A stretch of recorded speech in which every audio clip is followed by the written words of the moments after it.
बिस्मिल्लाहिर्रहमानिर्रहीम। Dear students, Faisal Rashid Khan बिज commerce academy की तरफ से आपके सामने हाजिर है।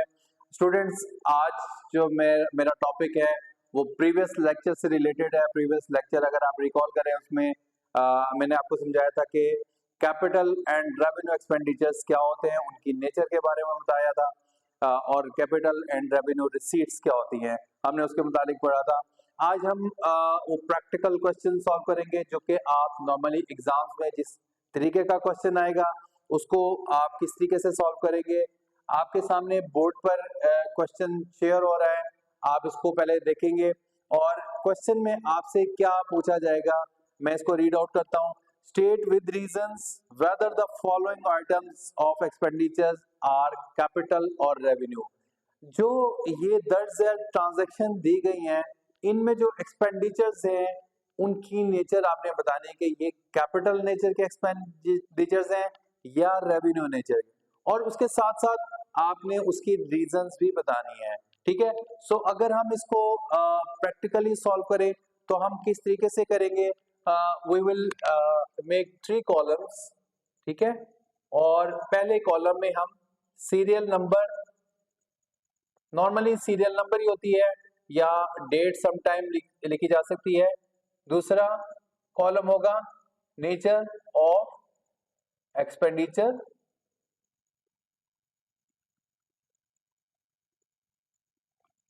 और थर्ड कॉलम आप बनाएंगे रीजंस।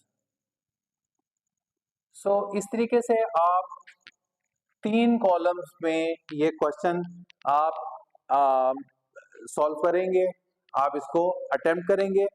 पहला अगर आप देखें तो इसमें नंबर ए जो ट्रांजैक्शन है उसमें carriage paid on goods purchase, अशिया खरीदी गई हैं और उनके ऊपर कैरेज, यानी कैरेज मैंने आपको बताया था पहले भी कि अगर जो उठाने के जो अखराजात होते हैं नॉर्मली लोडिंग अनलोडिंग होती है और ये लेबर को पे की जाती है। ठीक है, सो कैरेज पे किया गया है गुड्स परचेज जो अशिया खरीदी गई है। सो इसमें आप सबसे पहले सीरियल नंबर लिखेंगे। देखिए स्टूडेंट्स, गुड्स परचेज जो है वो बार बार अगर आप पॉइंट ऑफ डिफरेंस देखें तो उसमें प्रीवियस लेक्चर को रिकॉल करें तो उसमें मैंने आपको एक डिफरेंस का पॉइंट बताया था कि रिकरिंग और नॉन रिकरिंग। तो कैरेज जो परचेज किए जाते हैं गुड्स, कैरेज पे किया जाता है गुड्स परचेज के ऊपर, सो ये रिकरिंग नेचर है, बार बार होने वाला खर्चा है। ठीक है, सो हम इसको क्या करेंगे, लिखेंगे रेवेन्यू। ठीक है, ये रेवेन्यू एक्सपेंडिचर है और रीजन में आप लिखेंगे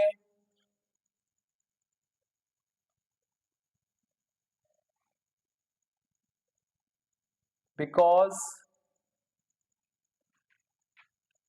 it is paid on goods purchased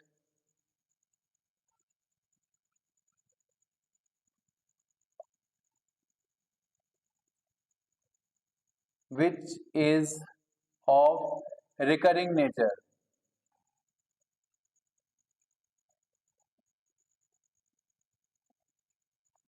reason में आप इसके अलावा भी कोई अगर आप वर्डिंग है, ये कोई हतमी इसकी या फाइनल वर्डिंग नहीं है, इससे चेंज भी हो सकती है, but you have to justify your answer कि आपने इस रीजंस में एक स्टेटमेंट आपने लिखनी है। कुछ स्टूडेंट्स अपनी तरफ से भी जरूरी नहीं कि जो बुक में दी गई है रीजंस आप वही रीजंस लिखें या जो मैं आपको बता रहा हूँ वही रीजंस लिखें।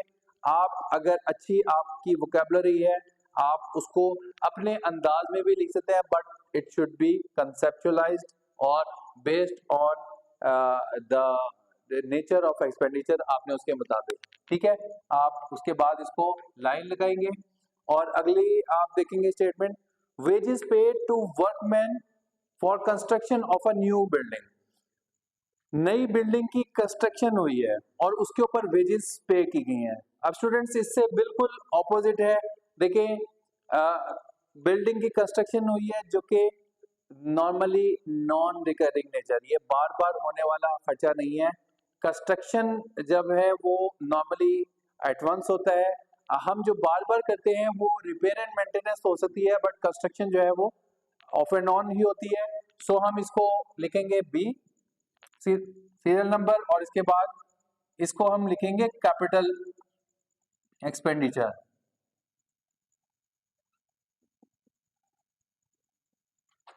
और यहां पर आप लिख सकते हैं, देखिए मैं थोड़ी सी उसे चेंज वर्डिंग लिखता हूं, बिल्डिंग कंस्ट्रक्शन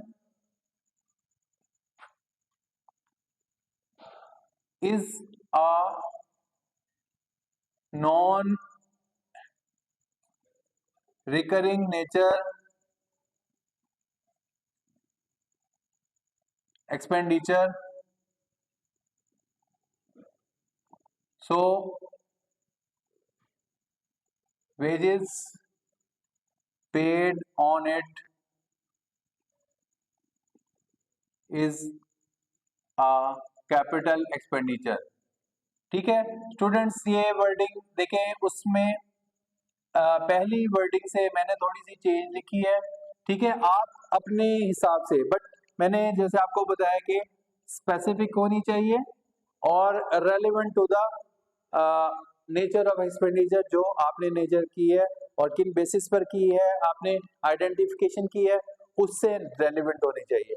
थर्ड ट्रांजैक्शन देखें, replacement cost of a worn out part of machinery of plant, sorry, replacement cost, replacement कहते हैं तब्दीली, तब्दीली की गई है, उसकी लागत आई है किसके, एक worn आउट, एक पुर्जा जो टूट गया था प्लांट का या खराब हो गया था, नाकारा हो गया था, उसको चेंज कर किया गया है, ठीक है, तब्दील किया गया, उसकी कॉस्ट। तो आप यहाँ पर सी डालेंगे। और इसमें देखिए, अब ये जो जैसे प्लांट जब रनिंग होती है उसकी, तो ये कॉमन होती है, रिकरिंग नेचर का खर्चा है कि जो उसके पार्ट्स हैं वो टूट जाते हैं या खराब हो जाते हैं और उनको रिप्लेस किया जाता है। ठीक है, सो आप इसको नेचर में लिखेंगे रेवेन्यू एक्सपेंडिचर, और इसके साथ आप लिखेंगे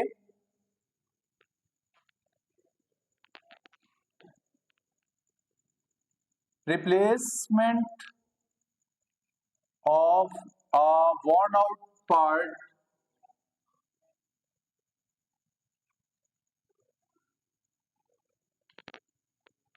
part of plant is a routine process. So expenditure incurred on it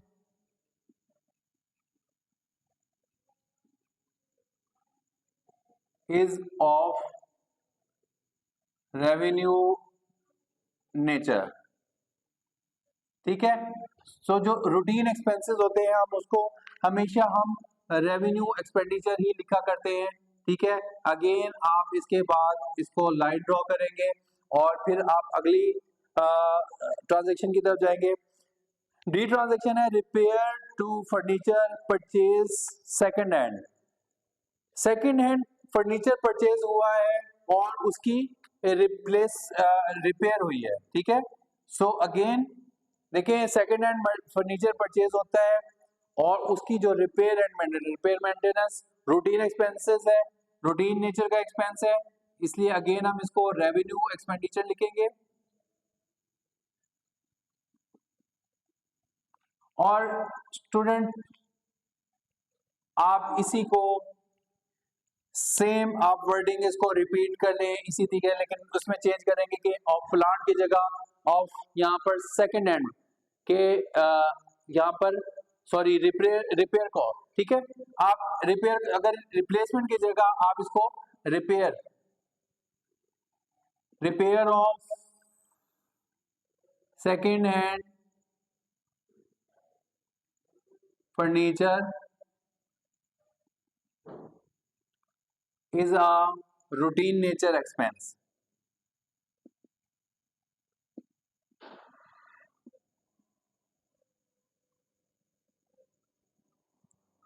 सो आप अगली वर्डिंग आप इसको expenditure incurred on it is of revenue nature expand, ठीक है।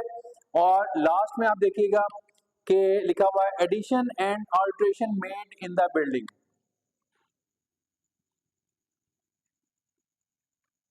एक्सपेंडिचर आप यहाँ पे लिखे addition and alteration made, building के अंदर एडिशन की गई है और उसके अंदर तब्दीली, ठीक है।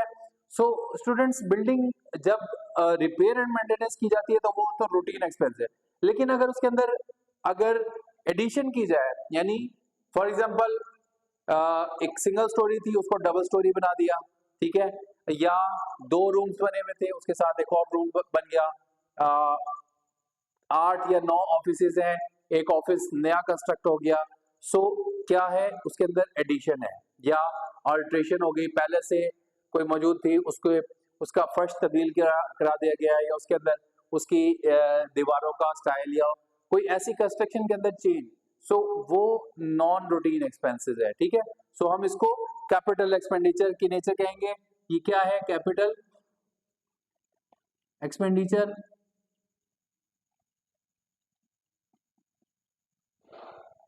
और आप लिखेंगे यहाँ पे addition end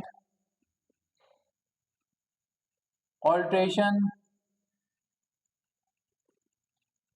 of the building is of non-recurring nature expense, moreover आप देखें एक आप नया स्टाइल में आपको दे रहा हूं यहाँ पे, moreover it improves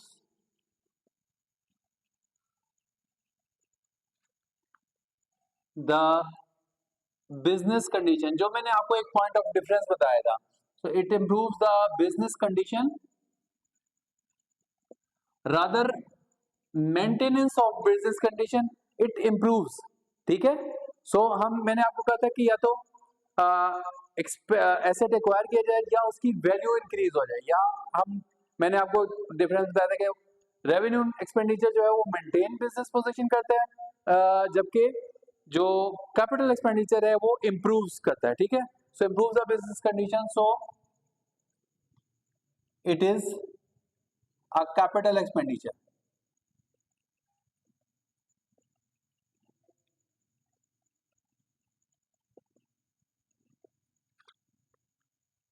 right student, और एक बात जो मैं आपसे शेयर करूं आईकॉम के स्टूडेंट्स के हवाले से, आईकॉम के स्टूडेंट्स को एक प्रिविलेज है बोर्ड की तरफ से, शायद मैंने ये बात का जिक्र नहीं किया प्रीवियस लेक्चर्स में, कि आप इसको उर्दू में भी अटेम्प्ट कर सकते हैं, इवन आप हाफ क्वेश्चन उर्दू में और हाफ इंग्लिश में अटेम्प्ट कर सकते हैं। So you can easily right और इजीली अटेम्प्ट दिस क्वेश्चन।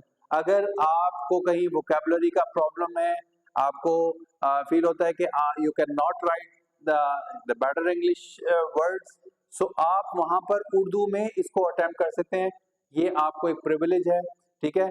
आप इवन आधा क्वेश्चन उर्दू में अटेम्प्ट करें, आधा इंग्लिश में अटेम्प्ट करें, so it's up to you, board की तरफ से एक रिलैक्सेशन है। सो आईकॉम के स्टूडेंट्स, आपको आज का लेक्चर कैसा लगा? उम्मीद करता हूं कि आपको ये लेक्चर बहुत अच्छा लगा होगा, आपके कमेंट्स बताएंगे। ज़्यादा से ज़्यादा इस लेक्चर को शेयर करें अपने दोस्तों के साथ, अपनी कम्युनिटीज़ के साथ शेयर करें, चैनल को सब्सक्राइब करना ना भूलिएगा। आपकी पसंदीदा का बहुत शुक्रिया। अल्लाह हाफिज़।